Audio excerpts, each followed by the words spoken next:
Eu quero prosseguir conosco tratando de algumas notícias que foram frisson nesse período em que nós não tivemos papos de graça ao vivo.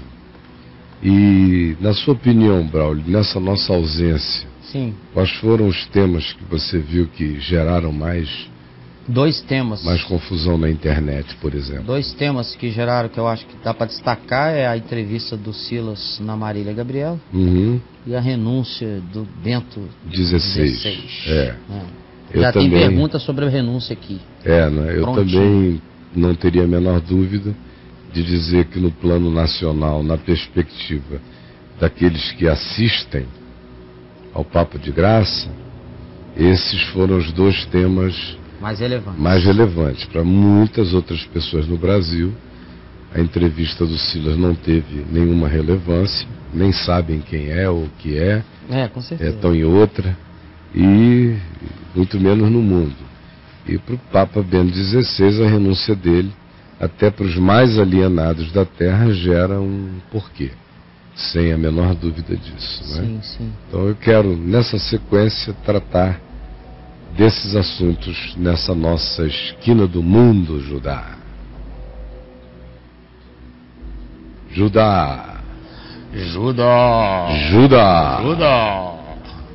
renunciou. O Judá renunciou. Igual o Papa.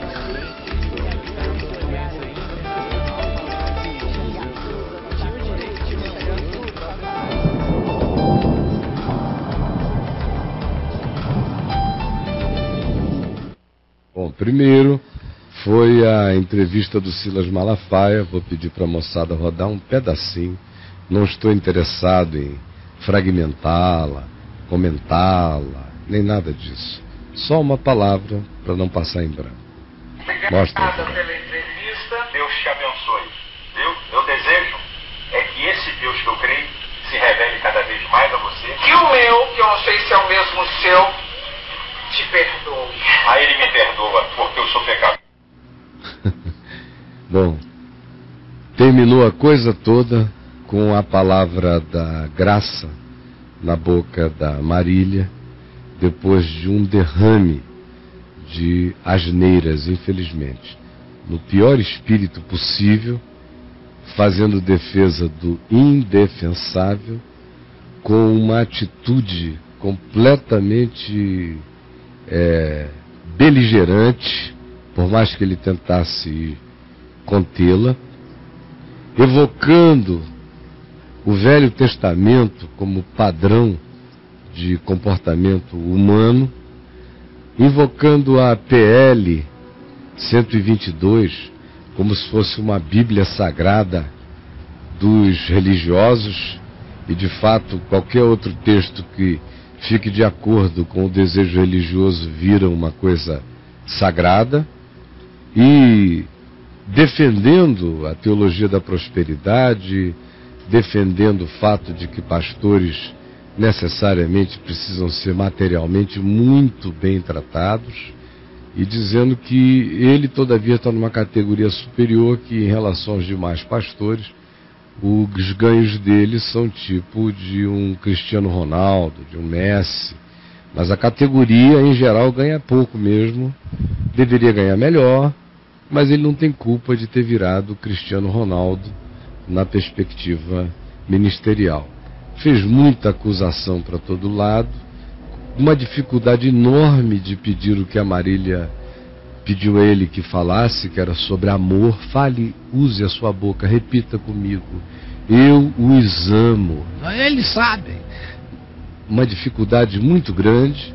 Tratou 4,5 milhões de patrimônio como se fosse uma bagaça, e negou qualquer outras coisas em relação a isso, entrou em contradições diversas e variadas, fugiu de Jesus, fugiu do Novo Testamento, fugiu da palavra da vida o tempo todo, baseou-se no que quis se fundamentar, cometeu erros científicos extraordinários, cometeu análises de natureza psicológica absolutamente infantis, tolas, porém com tom de peremptoriedade dogmática, e, enfim, uma quantidade enorme de coisas tristes, pelas quais ele poderia ter passado sem elas e poderia ter poupado um monte de gente que ainda tem esperança de que a igreja evangélica, quem sabe, nas expressões de alguns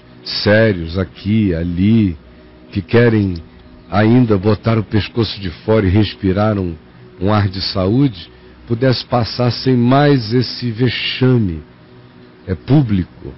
Agora o Conselho Nacional de Psicologia o está chamando às falas.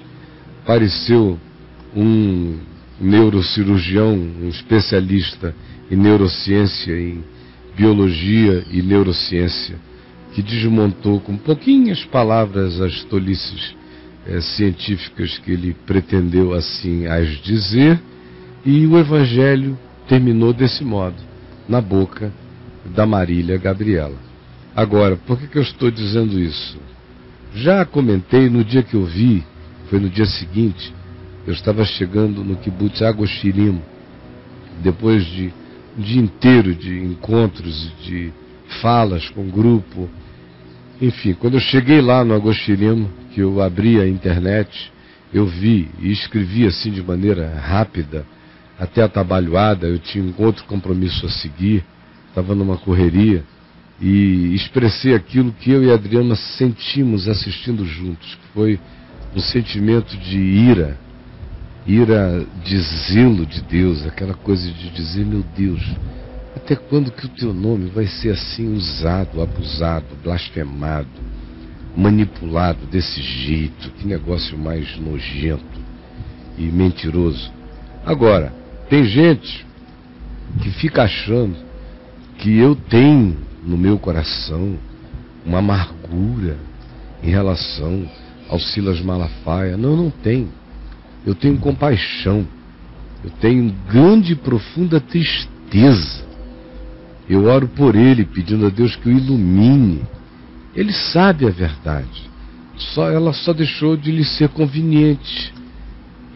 Ele sabe a diferença entre o que está certo e fez opção pelo que dá certo, de acordo com certas conveniências, o que é horrível, porque é algo que nitidamente ele o fez por aquilo que o apóstolo Pedro designou como sórdida ganância. E isso corrompe a alma de todos e de qualquer um.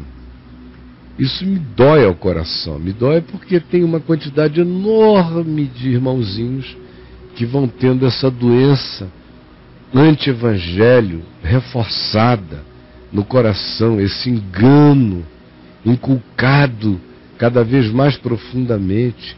É pelo alcance da desgraça, é pelo aplaudir ignorante e alienado da loucura, e é pela introjeção dessa loucura no coração de milhões de pessoas que a minha alma se levanta, fosse o Silas, o Chico, o Zé, o Antônio, o Wellington, fosse o Billy Graham, fosse quem fosse. Honestamente, não é por causa de amargura, não é por inveja de ninguém nem de nada. Eu estou pacificado no meu lugar, eu não quero nada além do que o Senhor me tem dado, dizer e compartilhar. Mas tem gente que pensa que o que existe nelas, que é uma bipolaridade, ou elas são fanáticas por alguém, ou são fanáticas odiando alguém, que o meu coração é como o seu. O meu coração não é assim não. Ele é muito mais isento do que vocês imaginam. Agora, o que é público, e se algo acontece de maneira pública, gerando uma repercussão pública, e foi uma pessoa que fez isso acontecer, não foi um fenômeno da natureza, não foi um tsunami, foi uma pessoa com cara, nome, endereço. E se isso tem a ver com o Evangelho, infelizmente, a gente vai ter que tratar daquilo ali, não podendo mais tratar apenas de um conceito abstrato, mas tendo que tratar de coisas que têm personificação, que têm encarnação, que têm a própria concreção de representantes audazes contra a genuinidade e a pureza do Evangelho. E aí, você pense de mim o que queira, me interprete como queira, eu tenho juiz no céu que conhece meu coração, que sabe que eu nunca dormi um dia da minha vida com nenhum sentimento maligno contra o Silas, nem contra qualquer uma dessas pessoas, porque no Senhor Jesus eu os considero inimigos do Evangelho e da cruz de Cristo. E como Jesus mandou, eu oro por aqueles que eu considero inimigos e adversários.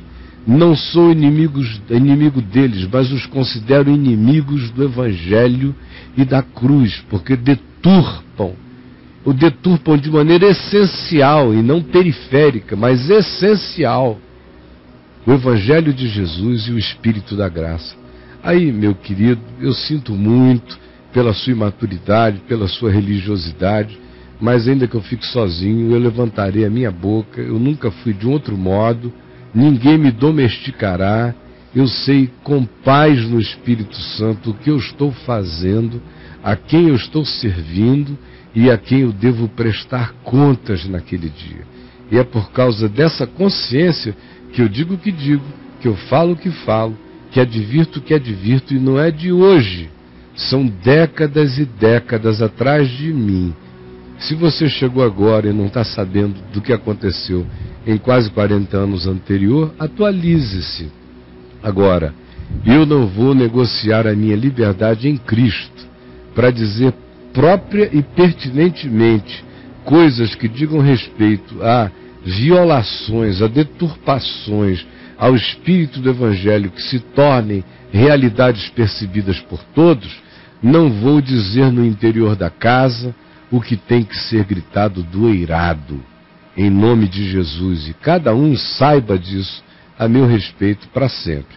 Se quiser crer que é apenas fruto de uma consciência que não tem nenhuma razão para fazer média com ninguém, nem barganhas a fazer, e que diz para si mesma, sem jactância, que antes importa obedecer a Deus do que aos homens, e pratica o que pratica sem amargura no coração, creia.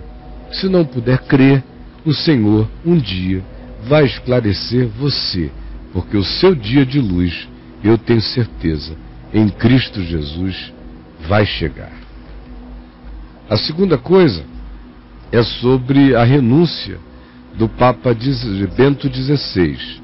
Eu também já vinha saber pela internet, quando a Bruna no aeroporto virou para nós em Tel Aviv e disse: o Bento XVI renunciou, o Papa renunciou. Nós até pensamos que era uma piada de internet, que ela ia dizer uma outra brincadeira depois. Depois é que eu fui ver que se tratava de fato, e aí fui tentar buscar as informações a esse respeito. Nós temos duas matérias para lhe mostrar. Vamos ver a primeira do Jornal Nacional. Veja lá. Boa noite. Boa noite. Um dia depois de o Vaticano anunciar a renúncia, o Vaticano revelou que Bento XVI usa há anos um marca-passo no coração, mas afirmou que ele não sofre de nenhuma doença grave. Hoje, centenas de fiéis foram à Praça São Pedro, como mostram os enviados especiais Marcos Lozecan e Sérgio Guilherme. Depois da tempestade de ontem, o sol reapareceu. E com ele vieram os turistas e peregrinos. A Praça São Pedro repleta de pessoas do mundo todo. Muitas com uma sensação de perda irreparável. Vir a Roma e não ver o Papa é um erro. Agora, vir a Roma e não ter Papa é uma coisa que não era esperada por ninguém. Mas todos procuraram entender as razões de Bento XVI. Ele tem que descansar também, ser humano, mas fez uma grande participação aí para nossa igreja e contribuiu. É com tristeza que a gente recebe a notícia da renúncia, mas isso não invalida nem em nenhum momento a figura dele. Uma decisão que pegou o mundo inteiro de surpresa e que os jornalistas tentam explicar. As lentes das câmeras estão apontadas para todas as direções do Vaticano. Muito se especula sobre o real estado de saúde do Papa. Hoje o Vaticano admitiu pela primeira vez que Bento XVI usa um marca-passo, mas garantiu que não foi por nenhum problema de coração ou qualquer outra doença que o Papa decidiu renunciar. O porta-voz do Vaticano, padre Federico Lombardi, confirmou que a última audiência de Bento XVI será aqui, na Praça São Pedro, no dia 27 de fevereiro, véspera da renúncia. Federico Lombardi também confirmou que o Papa vai manter a agenda de trabalho até o último minuto. Ainda sobre a saúde do pontífice, o porta-voz disse que há 3 meses o Papa foi submetido a uma rápida intervenção para trocar as pilhas do marca-passo e que está muito bem. Lombardi reiterou que Bento XVI estava lúcido e sereno quando decidiu renunciar. Hoje o Vaticano deu mais detalhes sobre o futuro de Bento XVI depois que deixar o cargo. Especialistas discutem os motivos que levaram o Papa a renunciar, como mostram os correspondentes Ilse Scamparini e Maurício Della Constanza. Bento XVI começa a viver em reclusão os seus últimos dias de Papa em atividade. Depois de aposentado, pretende ser o mais discreto possível e não vai interferir no governo do sucessor, afirmou o assessor da Secretaria de Estado, Greg Burke. Embora seja o chefe do colégio cardinalício, não vai participar do próximo conclave. O Papa Ratzinger vai morar neste mosteiro de freiras de clausura no Vaticano, numa ala separada. A decisão provoca muitas consultas, até como Bento XVI deverá ser chamado depois do seu adeus. Além do irmão, eram poucos os que sabiam da decisão extrema. O secretário particular, Padre Georg, o camerlengo Tarcísio Bertone, que assume o governo da Igreja na ausência de um Papa, e o presidente da Itália, Giorgio Napolitano, que teria recebido a notícia há uma semana. O que muitos se perguntam é o que pode estar por trás da decisão. O porta-voz afirmou que, apesar do segredo em torno do marca-passo, o Papa não tem nenhum problema grave de saúde. A saúde frágil nunca foi um empecilho para os papas, que no sofrimento adquirem mais carisma. Em 2010, numa entrevista ao jornalista alemão Peter Siewald, publicada no livro A Luz do Mundo, Bento XVI afirmou que um Papa tem o dever de renunciar se não tiver condições físicas, mentais e espirituais de desempenhar o cargo. Antes havia defendido o conceito em outro livro do mesmo autor, O Sal da Terra. Outro indício que na época não despertou a atenção aconteceu na visita à região de L'Aquila, atingida por um terremoto em 2009. No momento registrado pelo jornal oficial da Santa Sé, L'Osservatore Romano, Bento XVI visitou o túmulo de Celestino V, o Papa que há quase 8 séculos criou a lei que permite a renúncia. No ano seguinte, fez orações na Catedral de Sulmona, que guarda as relíquias de Celestino. Para alguns estudiosos, a intenção de Bento XVI pode ter sido pôr fim a uma guerra interna que culminou com a divulgação de documentos secretos do Papa, roubados pelo ex-mordomo Paulo Gabriele. O Papa, humilhado, ficou entre 2 supostas facções da Cúria, uma que apoiava o secretário de Estado, Tarcísio Bertone, e outra que queria a sua demissão. Suposições que só a história poderá confirmar no futuro se são verdadeiras. O Papa se esforçará para convencer a todos de que a sua decisão foi apenas humana. Para a maior parte dos bispos, a sua atitude foi uma grande demonstração de humildade e desapego do poder. Seja qual for o motivo, com a renúncia de Bento XVI, a instituição do papado poderá sofrer mudanças nunca vistas. O cargo não é apenas uma incumbência política de chefe do Estado do Vaticano, mas principalmente uma guia espiritual que os católicos reconhecem como representante de Jesus na Terra. Como a decisão de Bento XVI foi racional e laica, isso pode permitir que mais poder seja dado aos bispos, como previa o Concílio Vaticano II na década de 60. O conservador Bento XVI, com a sua renúncia, pode provocar uma revolução na Igreja. Com a renúncia ou morte de um Papa, os cardeais são convocados para o conclave, que deve começar em no máximo 20 dias, talvez menos. Esse é o tempo necessário para os preparativos e para a chegada dos cardeais nos 4 cantos do mundo. Durante esse período eles participam de reuniões espirituais e rezam.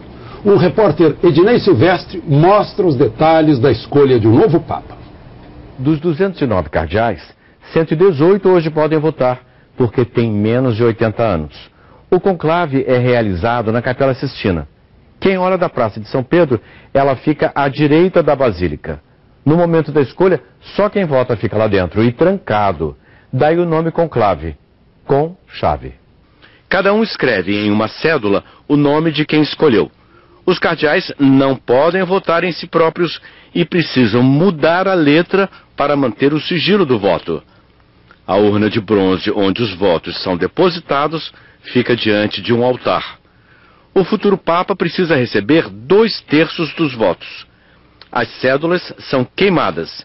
Enquanto não há um consenso, uma substância faz a fumaça sair preta. Se os 2/3 não forem atingidos em 34 votações, aí passam a disputar somente os 2 cardeais mais votados. Quando a escolha finalmente ocorre, o cardeal mais antigo pergunta ao cardeal mais votado se ele aceita o cargo. Ao responder aceito, o cardeal passa a ser o novo Papa e diz por qual nome passará a ser chamado. Só então, graças a uma substância, a fumaça que sai na chaminé é branca. Na Alemanha, o anúncio da renúncia do Papa provocou reações intensas entre os conterrâneos de Bento XVI. A reportagem é dos enviados especiais Marcos Uchoa e Edu Bernardes. A Baviera é a região mais católica da Alemanha. É a terra de Bento XVI e onde vive, nessa casa, o irmão mais velho dele, Georg, de 89 anos. Aos jornalistas, ele disse que nos últimos tempos faltou ao Papa uma energia espiritual e que não acredita que Bento XVI vai escrever mais livros. Georg Ratzinger negou também que a renúncia tenha sido provocada por intrigas dentro do Vaticano.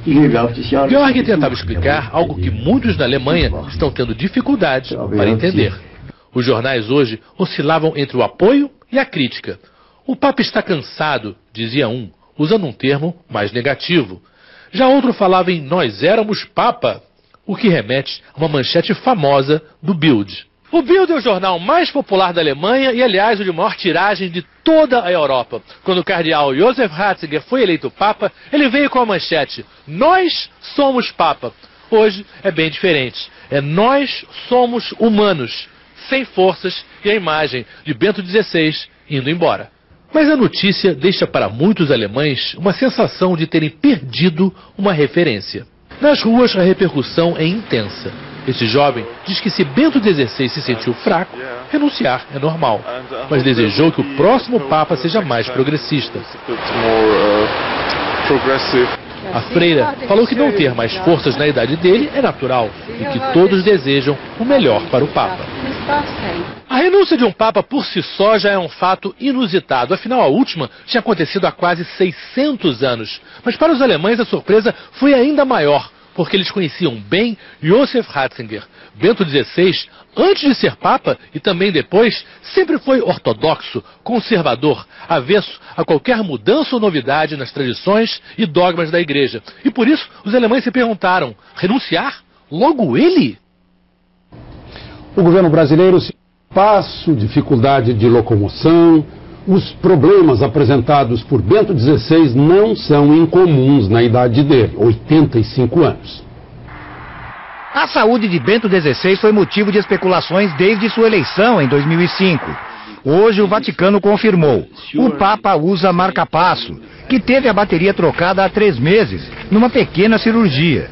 Segundo um jornal italiano, o aparelho foi colocado há 10 anos para corrigir uma alteração na frequência cardíaca. O marca-passo, um aparelho eletrônico colocado no tórax, tem um gerador que produz pulsos elétricos. Eles estimulam o coração a bater normalmente. Quando a frequência não é adequada, o doente passa a ter tonturas, cansaço, palpitações e pode desmaiar. Você coloca um marca-passo para ajudar o sistema elétrico, ou até para suprir o sistema elétrico para um bom funcionamento do coração. A pessoa volta a uma vida normal. Bento XVI tem um longo histórico de problemas de saúde. Ele já sofreu 2 derrames, um em 1991, quando ainda era cardeal, e outro já como Papa, em 2005. Em julho de 2009, quebrou o pulso direito numa queda. O Papa também teria problemas na próstata, segundo declaração de um integrante de sua equipe médica a uma agência de notícias. A idade avançada tende a acentuar certos problemas de saúde e a provocar outros, típicos do envelhecimento, o que parece ser o caso do Papa Bento XVI, pelo menos no que se refere à mobilidade. Desde o ano passado, ele começou a usar uma bengala em público. A causa seria o desgaste nas articulações do joelho e do quadril. Mais recentemente, o Papa também recorreu a uma plataforma para se deslocar em cerimônias. Segundo este geriatra, com a idade, todos os órgãos e sistemas do corpo que ao longo da vida funcionam com uma certa folga vão sofrendo um desgaste. Uma nova sobrecarga pode ser a mais do que a minha capacidade de responder. E assim, saber a hora de parar demonstra lucidez.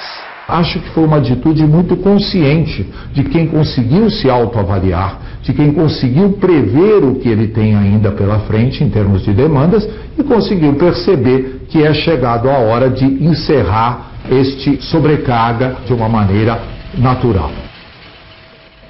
Na realidade, ontem, o Bento XVI, o cardeal Joseph Ratzinger, corrigiu e deixou bem claro, com toda a sutileza que o cargo impõe a ele, o fato de que ele não está deixando o papado por causa de qualquer problema de saúde, embora aos 85 anos de idade todo mundo seja um problema de saúde generalizado. Mas não seria por isso. E ele deixou claro, deu indícios de que a questão é muito mais séria, é muito mais profunda. Veja lá. Boa noite. Boa noite. Nesta quarta-feira de cinzas, o Papa fez a primeira aparição pública desde que anunciou a renúncia. Ele fez referências à divisão que existe hoje no Vaticano e afirmou que a decisão foi pelo bem da Igreja. A reportagem é da correspondente Ilse Scamparini. Nell'aula Paolo VI. Um Papa sem bengala e aparentemente aliviado enfrentou os fiéis no primeiro encontro público, depois do anúncio que chocou o mundo católico e fora dele. Bento XVI abriu a audiência da quarta-feira explicando o seu gesto. Decidi renunciar em plena liberdade e pelo bem da Igreja. O Papa reafirmou ter consciência da gravidade do seu ato e que não possui mais as forças de antes. Olhando para os fiéis, agradeceu a todos pelo amor e orações. Nesses dias que não foram nada fáceis para mim, senti quase fisicamente a força das orações. Os aplausos tornaram-se ovação. O Papa leu um texto cheio de metáforas. O deserto onde Jesus se retirou é o lugar do silêncio, da pobreza, onde só existe o essencial e onde é mais fácil encontrar Deus. Mas o deserto é também o lugar da morte, onde não existe água ou vida, só solidão e tentação. Ao pregar a conversão, Bento XVI condenou a luta pelo sucesso.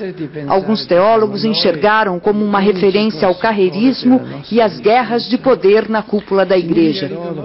Em português, Bento XVI saudou os fiéis de Portugal e do Brasil. E foi aplaudido por eles.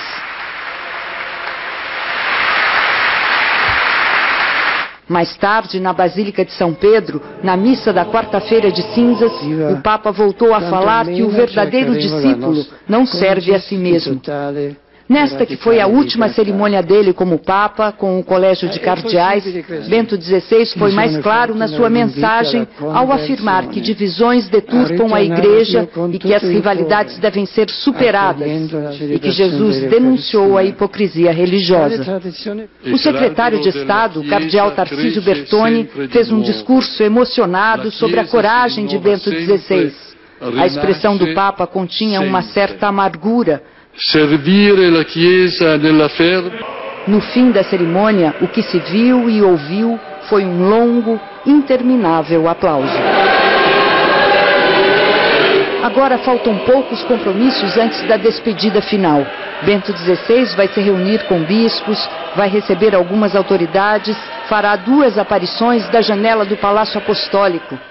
No dia 27, Bento XVI fará aqui na Praça São Pedro a sua última audiência pública, o encontro com os fiéis, padres, bispos e embaixadores junto à Santa Sé. No dia 28, às 5 da tarde, hora local, depois da reunião com os cardeais, um helicóptero levará Bento XVI a residência de verão dos papas, onde ele vai passar a primeira fase da sua vida longe do pontificado. Só às 8 da noite, hora da Itália, a renúncia entrará em vigor, dando início a um processo novo na história da Igreja, uma sucessão papal sem morte. Na volta ao Brasil, depois de uma viagem ao Vaticano, o arcebispo metropolitano de São Paulo falou hoje sobre a decisão do Papa. Dom Odilo Scherer chegou a tempo de celebrar a tradicional Missa das Cinzas na Catedral da Sé. Antes da cerimônia, ele contou como soube da renúncia de Bento XVI. Tinha chegado em Roma, apenas desfazendo a mala, liguei o radinho que levo comigo e escutei a notícia pelo rádio. E veio a pergunta inevitável. Ele se considera preparado para ser Papa, se escolhido? Eu acho que seria muita pretensão um cardeal dizer, eu estou preparado. Muita pretensão. Estreante num conclave, a reunião de cardeais que elege o Papa, Dom Odilo Scherer falou sobre o perfil esperado para o novo Papa. A reflexão, porém, mais importante que se fará no conclave não é se o Papa vem de um lugar, vem de outro lugar, tem essa origem, tem outra origem, mas se ele está realmente em condições, se ele é a pessoa mais adequada para conduzir a Igreja neste momento da sua história. Além de Dom Odilo, outros 4 brasileiros estão no grupo de 118 cardeais com menos de 80 anos de idade, encarregado de escolher o novo Papa. Dom Cláudio Umes, arcebispo emérito de São Paulo, Dom João Braz de Avis, que ocupa um alto cargo no Vaticano, Dom Geraldo Magela Agnello, arcebispo de Salvador, e Dom Raimundo Damasceno, arcebispo de Aparecida e presidente da CNBB, a Conferência Nacional dos Bispos do Brasil. Hoje ele falou sobre o desafio da Igreja. Ela tem que refletir, pensar como trazer a mensagem de Cristo para o mundo de hoje, não para o mundo de 2000 anos atrás. Falar aos jovens e em benefício deles é a meta da Igreja na campanha da Fraternidade 2013, ano em que o Brasil sediará a Jornada Mundial da Juventude, que acontecerá em julho, no Rio de Janeiro. Esse último bispo aí podia ter passado sem falar essa bobagem, né? Ao invés de tentar trazer as questões de 2000 anos atrás. O que nós estamos precisando, de fato, não há nada mais novo do que voltar ao Evangelho original. Se a Igreja Católica, e se o cristianismo, se a cristandade, se tudo que a esse guarda-chuva se vincula estivesse vivendo a pureza e a simplicidade do caminho simples de Jesus há 2000 anos atrás, não haveria nada mais novo, mais revolucionário, mais poderoso explodindo na face da terra. Agora, as razões do Bento XVI são outras, e ele as deixou bem claras, embora tenha sido sutil. É o desencontro, é a disputa de poder, é a politicagem, é a corrupção interior, são as alas internas se mordendo, é a falência do sistema. Não há mais praticamente jesuítas servindo a ordem jesuíta, ela vai diminuindo, vai encolhendo. Tem lá as fundações, cuidando dos patrimônios, as ordens estão encolhendo, tem questões e questões a serem tratadas, o fim do celibato, a abertura da Igreja Católica para o ministério explícito das mulheres, transparência. Ele deixou clara a questão de habitar num mundo de fachada e de hipocrisia, a insuportabilidade disso tudo. Fora os puxavancos de todos os lados, envolvendo inclusive temas nunca resolvidos dentro da Igreja Católica, são aqueles mesmos pelos quais o Papa João Paulo I, o Papa sorridente que só ficou um mês no cargo, veio a morrer, muito provavelmente envenenado. Corrupções jamais resolvidas. Flávio, meu amigo, fale, companheiro. Caio, o Vaticano é um Estado, né? E o Papa, antes de ser líder de uma religião, é um chefe de Estado. E como todo Estado e como todo sistema político tem as suas engrenagens que funcionam para que aquilo se mantenha, para que aquilo se sustente como é, afinal de contas, no fim das contas, um Estado político lida com poder, com controle, com interesses que não são necessariamente os interesses do Evangelho. Então, apesar dos líderes da Igreja Católica hoje, a maioria deles estarem dizendo ou se referindo a essa renúncia como algo de altruísmo, de benevolência, de grandiosidade do Papa, eu acho que a gente não tem dessas questões políticas que estão como pano de fundo aí da Igreja, que sobretudo não comportam justamente isso que você estava dizendo agora, de necessidade de renovação e de volta a 2000 anos atrás, contrariando o bispo, como volta para o Evangelho e sair desses 1700 anos atrás, que vem do tempo de Constantino e parece que se mantém de um jeito ou de outro, né? É verdade.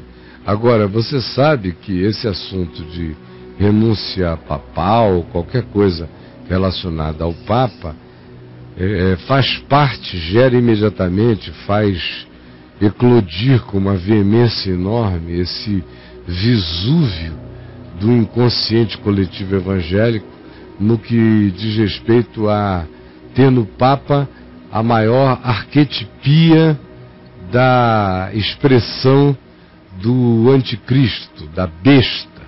Então esse foi um outro assunto chato na internet, porque os meninos nasceram ontem, não saíram direito do ovo, tem preguiça de pesquisar, de ler a história, de qualquer coisa, e como tudo é instantâneo, eles ficam fazendo perguntas a você, querendo fazer de você uma enciclopédia das dúvidas mais idiotas e mais banais. Então, por exemplo, as redes sociais estão lotadas da mesma pergunta, que é: o que você tem a explicar sobre Apocalipse, capítulo 17, sobre aquele que era, deixou de ser e voltaria, e que a terra se maravilhará sobre ele, que ele é aquele que vem da cidade das 7 colinas, que obviamente é uma referência a Roma, e que tinha a ver, nos dias em que João escreveu, aos imperadores romanos. Aí tem todas essas interpretações de natureza escatológica dispensacionalista, que são antigas, e que voltam de novo. Olha, para não falar da história para trás que eu conheço, só nesses 40 anos de ministério, o que eu já vi o Papa voltar a ser a besta e o anticristo não é brincadeira. Você também tem sido molestado por essas questões aí de Apocalipse 17 relacionadamente ao Papa, Flávio? Bastante, Caio. O chat, então, pipoca isso desde antes de começar o programa. Quando abriu o chat já tinha gente perguntando, que mostra também esse estado de nervosismo de alma, né? Que fica buscando em tudo fantasmas. A gente se depara com isso o tempo todo. Isso é uma mania, é uma doença religiosa. Interessante. Papa sempre foi o maior candidato anticristo. Foi assim na Idade das Trevas, para os pensadores independentes, foi assim na Idade Média, para os também que pensavam livremente, foi assim na Reforma Protestante. O Papa era o anticristo na Reforma Protestante. E da Reforma Protestante para cá, o Papa só teve uma folguinha como anticristo predileto da história, depois que surgiu a teologia da prosperidade, porque até há pouco antes disso ele era o anticristo favorito. Na realidade, foi mais ou menos na década de 50, início da década de 60, que começaram a dar uma folga para ele. Que folga? Depois da Guerra Fria, aí começaram a procurar o anticristo no premier soviético, ou no Mao Tse Tung. Durante a Segunda Guerra, Hitler obviamente ganhou disparado o cargo e a função perfeita de anticristo. De lá para cá uma quantidade enorme de outros. O Henry Kissinger. Meu Deus, o número é cansativo. Quem não sabe nada para trás é que pensa, quando recebe o mesmo texto usado por todos para designar os anticristos anteriores, ser usado outra vez. Aí a pessoa não tem nenhuma história na cabeça, nenhuma memória histórica, totalmente alienada e... Meu Deus, é isso mesmo, estou inventando a pólvora, ele lê aqui, e aí tem uma explicação de alguém na internet, dando a ele dados que ele não vai checar, de uma história que ele não conhece, mas ele engole a si mesmo num fast food de besteiróis.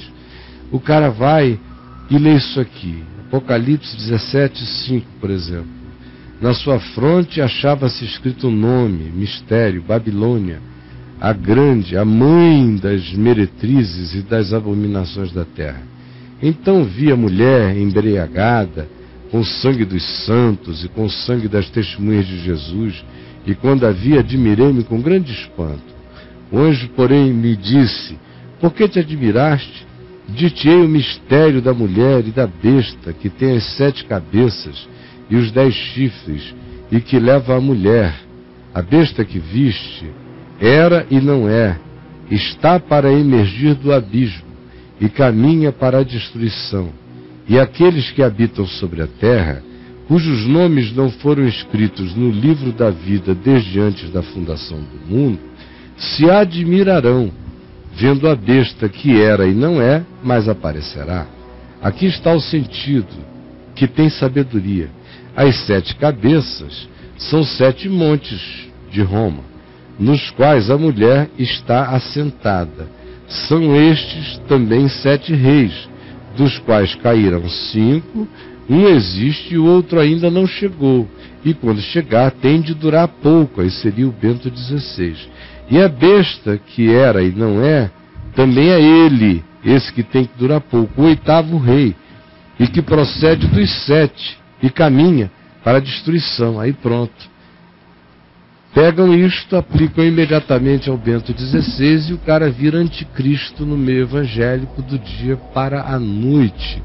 É uma loucura. Só que este é o mesmo texto usado antes para todos os outros. Quem tem um pouco de história já entrou num estado de história na mente, na consciência, já entrou num estado de fastio cansativo a respeito disso.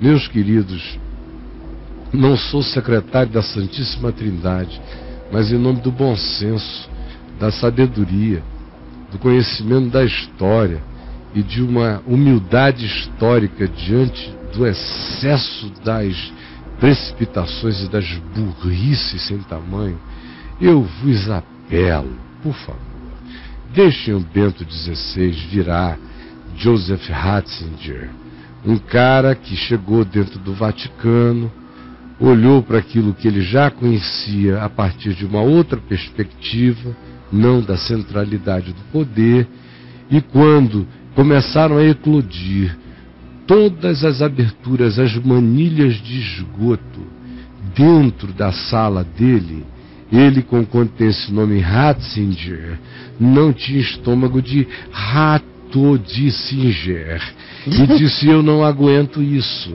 e não aguento também ficar aqui no meio desse conflito fratricida, absolutamente demoníaco, hipócrita.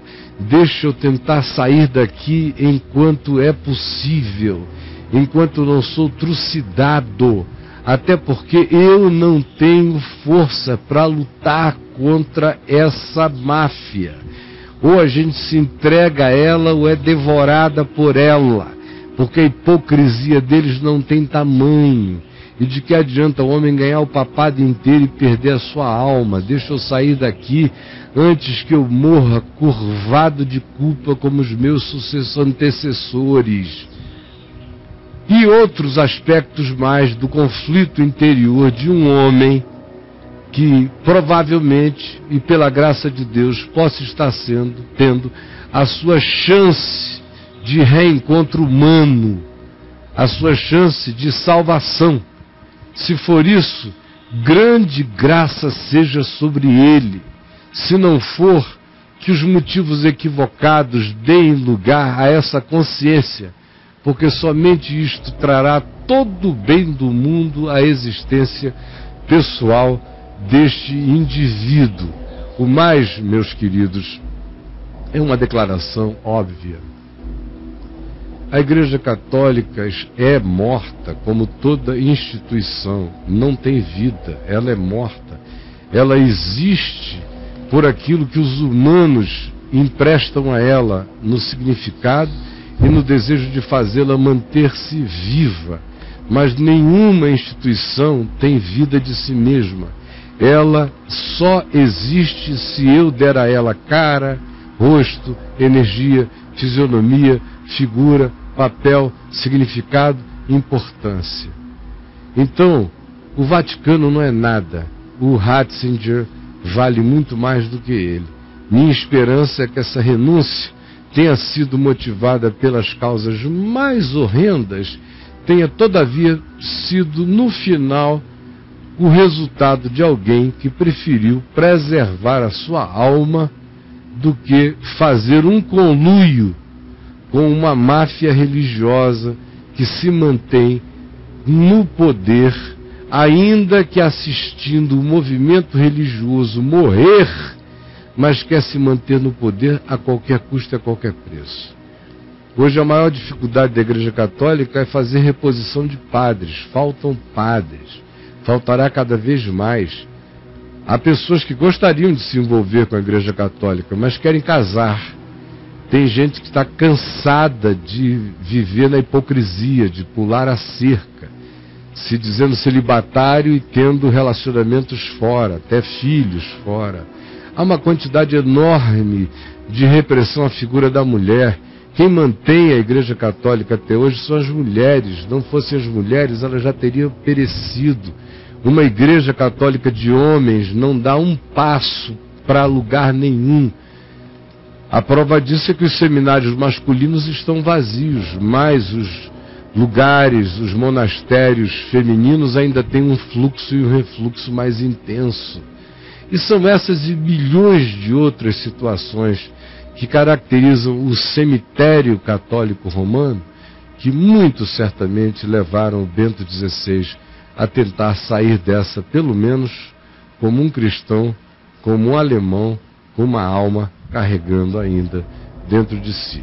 Essa é a minha esperança, porque eu quero pensar o melhor de todos os homens.